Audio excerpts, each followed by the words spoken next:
En Singapur, subir un durian al metro puede costarte una multa. No porque sea peligroso, sino porque su olor puede llenar un vagón entero. Y aún así, en el sudeste asiático lo llaman el rey de las frutas. Ese es el punto de este vídeo.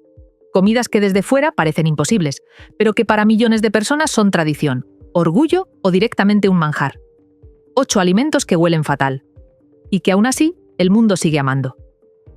Durian. El durian está prohibido en el metro de Singapur, en muchos hoteles de toda Asia y en la mayoría de aerolíneas de la región. No por ser peligroso, sino porque el olor en un espacio cerrado es literalmente insoportable para quien no está acostumbrado.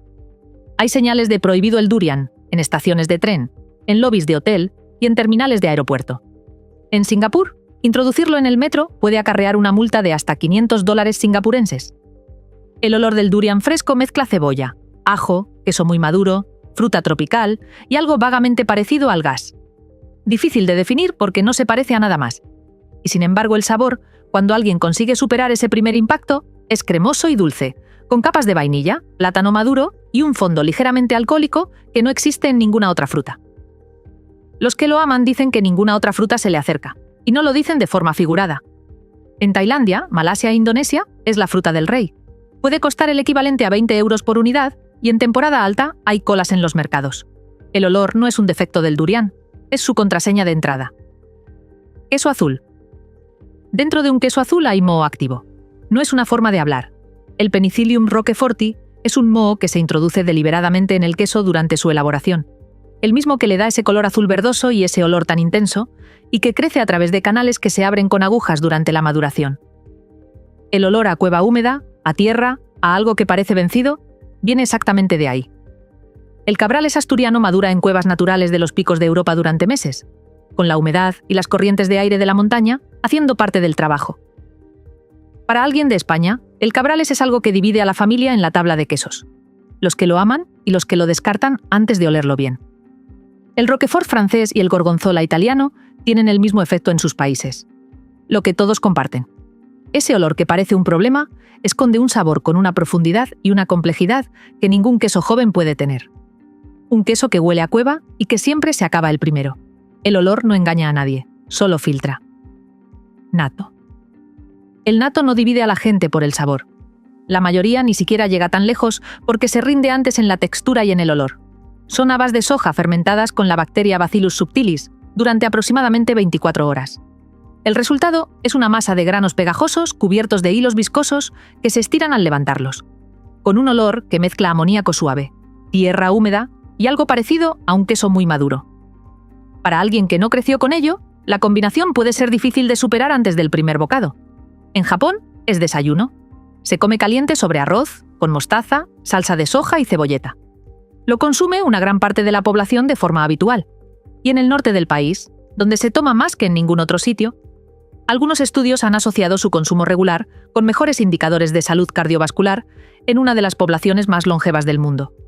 La vitamina K2, que contiene en grandes cantidades, es prácticamente imposible de encontrar en esa concentración en ningún otro alimento diario. Tofu apestoso. El nombre en inglés es Stinky Tofu.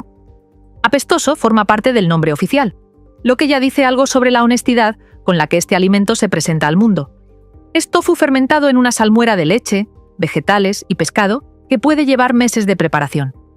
El tofu absorbe los compuestos de la salmuera y desarrolla un olor que se describe como queso muy fuerte, ropa húmeda y algo que recuerda a una alcantarilla. Se fríe en aceite caliente hasta quedar crujiente por fuera y blando y cremoso por dentro, y se sirve con encurtidos y salsas picantes.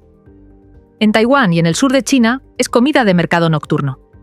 Los puestos de tofu apestoso se identifican desde lejos, y ese olor, lejos de ahuyentar a la gente, funciona como señal de que el puesto está activo y que hay tofu reciente.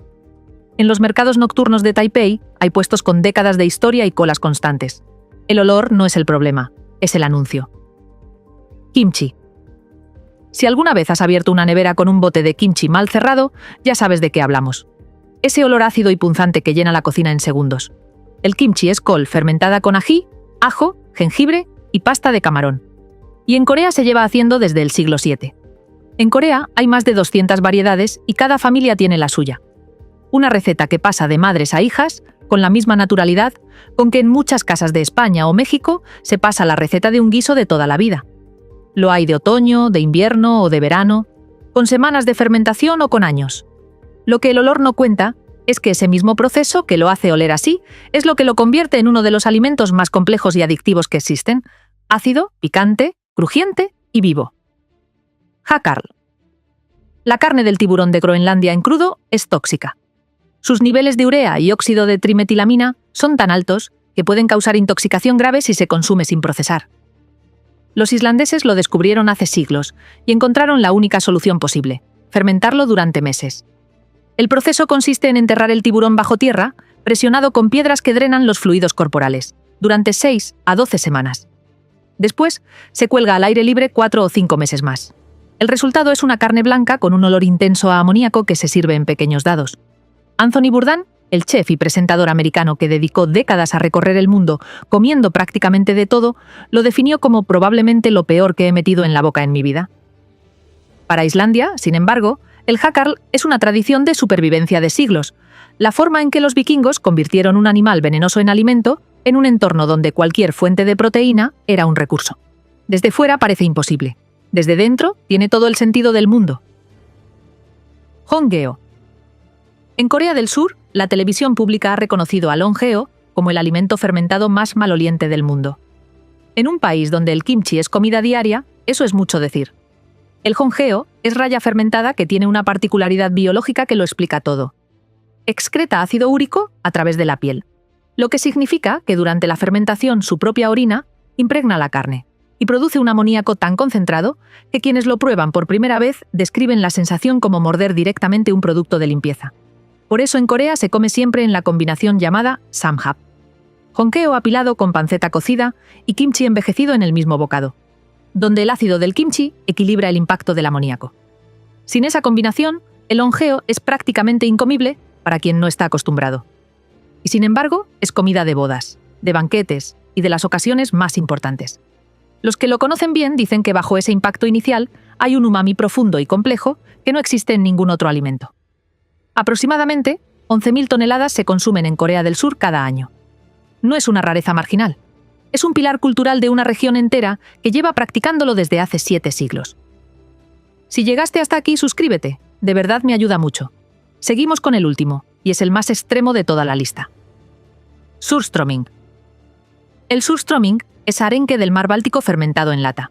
Y la lata no es un detalle menor. La fermentación no se detiene cuando el pescado se envasa, sino que continúa dentro del envase sellado, produciendo gas de forma constante hasta que las latas, originalmente cilíndricas, se redondean por la presión interior. El olor al abrir una lata de surströmming se ha descrito repetidamente y en serio como una de las experiencias más desagradables que puede tener un ser humano sin que nada malo le esté pasando. Huevos podridos, pescado en descomposición, mantequilla rancia y alcantarilla, todo junto y de golpe. No es exageración. Los compuestos que produce la fermentación son exactamente los mismos que hacen que algo huela a podrido o a rancio en cualquier otro contexto. La recomendación oficial de los productores suecos es abrirla siempre en el exterior, sumergida en agua para controlar las salpicaduras. Hay vídeos virales en redes de gente abriéndola por primera vez que acaban con la persona alejándose corriendo o directamente tapándose la cara y saliendo de plano. Y sin embargo, cada tercer jueves de agosto en el norte de Suecia, familias enteras se reúnen en jardines para abrir latas juntas y celebrarlo como si fuera una fiesta. Los vecinos lo saben con días de antelación, porque el olor avisa antes que cualquier invitación. 8 alimentos. 8 olores que para millones de personas no son un problema, sino una señal. De que algo fermentó bien, de que algo tiene tiempo, de que algo es de aquí. El olor siempre es la primera barrera, pero casi nunca es la historia completa. En Atlas del Sabor seguimos contando estas historias cada semana. Suscríbete y nos vemos en el próximo.